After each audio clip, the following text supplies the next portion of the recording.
Hello, and welcome to Law Talk. My name is CZ-CLEP, and I'm the co-founder of the Celebrezze Zanghi Community Legal Education Project, as we call it, CZ-CLEP for short. Our organization provides continuing education about the judiciary and legislature to attorneys, judges, government officials, and the general public. As a career educator, I recognize early on how important legal matters are and how they impact our lives. I am the nephew of the late Anthony J. Celebrezze, who was the popular five-term mayor of Cleveland and a member of President Kennedy's cabinets. As a tribute to his lifetime commitment to the legal process, we dedicate this show. Our guest today is Scott Hinton, Executive Director of the Ohio Governor's Council on People with Disabilities. Scott holds a master's degree from the University of Phoenix, which he completed while deployed in Iraq. He is also a U.S. Army Command Sergeant's Major Academy graduate, and he was awarded the Bronze Star for his service in Iraq and continues to serve as a reservist. Scott uses his first-hand knowledge of returning veteran issues of traumatic brain injury, hearing loss, and mental health to advocate for our veterans' reintegration back to their home communities. Welcome, Scott. Thanks. Glad to be here. Well, we're glad you're here today, and speaking on behalf of myself and my family and the viewers, I thank you for your service to our country. It's a pleasure and a privilege to serve. Yep. Well, thank you, Scott. We very much appreciate all that you've done, and not only in your military life, but in what you're doing here with the Governor's Council. And that leads us to our first question, Scott, and I think our viewers would be real interested in this. What is the Governor's Council on People with Disabilities? Well, the Governor's Council is a 21-person council that a majority of the members have disabilities. We usually have four main committees: employment, education, health and welfare, and access concerns. And then we have a staff, myself, a couple of ability advocates. I see. And we advise, we get and give information to and from the Governor's office and legislations. But we also connect Ohioans with disabilities to services. And that's one of our biggest goals and most rewarding things that we do, is connecting folks to services they may not know about, items that they're entitled to or never knew that they existed, programs that they didn't know existed. So it's very rewarding. You know, I always wear I love my job. I love my job. And I really do. This is a really rewarding position. Yeah. I get to help people every day. When your title, the Governor's Council, does the Governor, and I assume we're talking about the Governor of the state of Ohio, does he actually participate in this? Or? Actually, he is definitely there at our annual awards, where we award companies, small, medium, and large companies, for advocacy for folks with disabilities. Our advocacy awards, our best practices from an agency awards. He is also a large part of our youth leadership forum that we have every year, where we take youth and delegates from across the state, and we teach them about disability history, Americans Disability Act. We teach them about leadership in their community, leadership in the state. Yeah, I'm kind of glad we went there. I'm a former educator myself, and as is my wife. This is quite a undertaking, as I understand it, right. This youth leadership. It goes on for a few days? It's actually a 4-day session. Very intense. It's broken into small group interactions, and we come together for large group learning.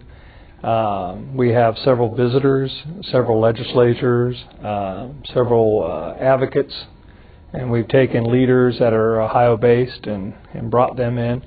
Folks that have been champions of disability rights over the years. I see.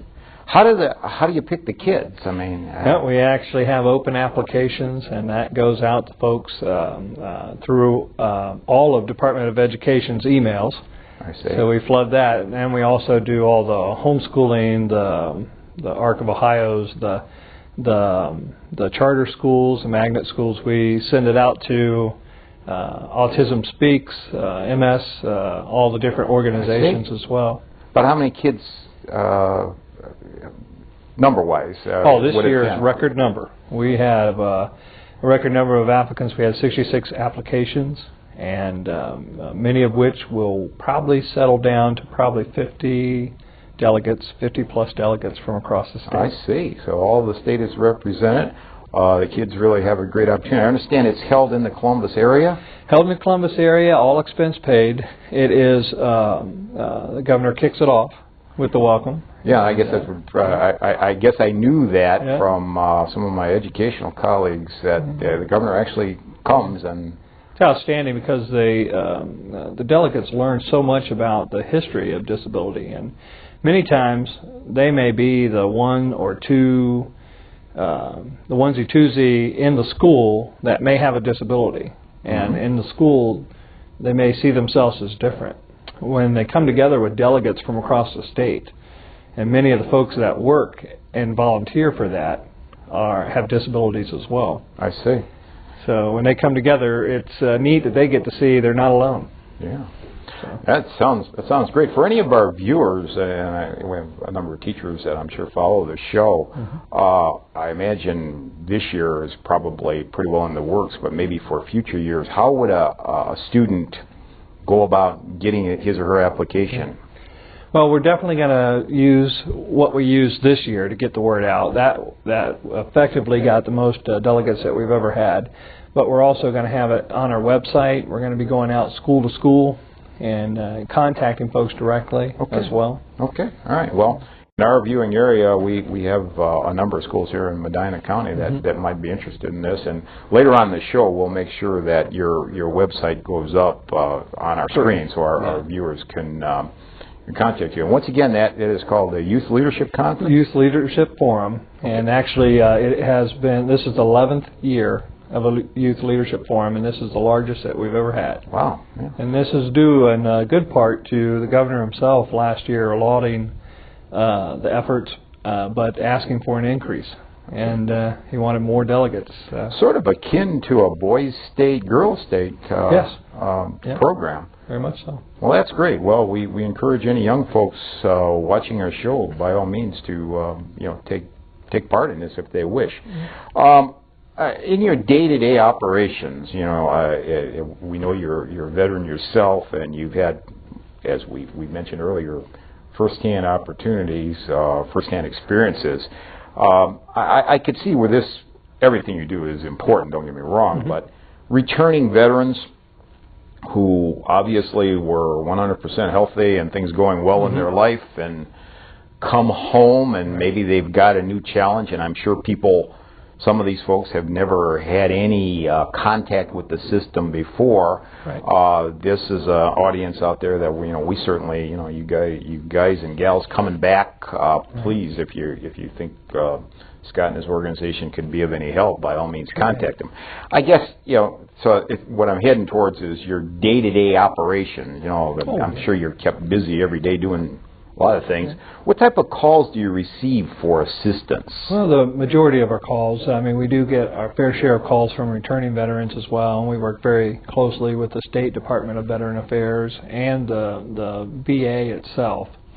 We get folks connected to services there, but the majority of our calls usually in some way, shape, or form deal with the Americans Disability Act in accommodation, in maybe job discrimination or employment discrimination. It could be perceived or real. We also have accessibility issues, lack of accommodation issues. That's the majority of our calls. And we'll get calls about Medicaid, Medicare. We'll get calls about Social Security. Any program out there is always going to be a little bit confusing. Sure. So we help guide people through that. I see. But the majority of our calls deal with the ADA and all the nuances